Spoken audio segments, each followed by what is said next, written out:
when the Abuse of Children Commission inquiry began, and a few survivors contacted them, and Dilworth was included in it, I think that was the first time that we heard anyone really say, hey, I believe you. I believe that what happened to you is real, and we know that this is a problem, and we're going to do something about it. From the day that you suffer abuse, especially as a young person who hasn't been taught how to look after your brain and how to deal with bad things, every day after that, you have a brain telling you that this is all your fault, that somehow no one else is to blame, and that you're the bad person. And then that keeps happening for 30 years. So when somebody says to you, hey, this is so long ago, can't you let it go? It's really hard to say, this happened to me yesterday and the day before and the day before that. Because that pain carries with us, and we don't let it go because we never knew how to let it go. We were children. We went to this school, and a lot of us just needed a father figure, someone we could look up to, someone we could rely on, someone who would give us the things we hadn't gotten from home. And when this person gave us those things,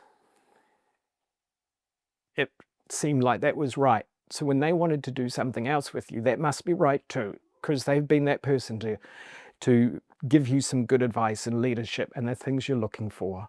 And as a child, you don't see that something's horribly wrong until it's after horribly wrong.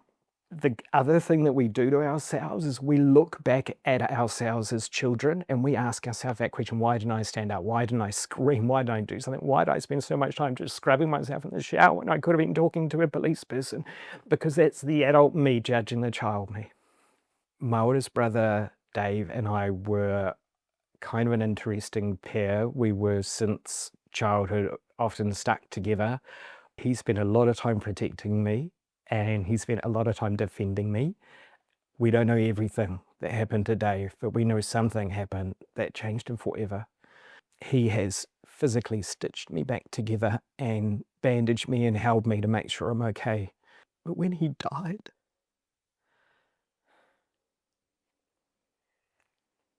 I blame myself.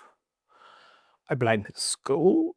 I blame so many people because he took his own life.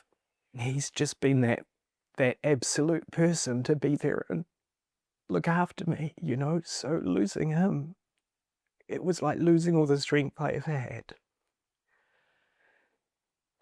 I've been through CBT and ACT and acronyms aplenty. I've been locked in hospital 3 or 4 times, and I just don't want that for people. I want for us to find any way that we can have better days, because when we have one, we could have another one.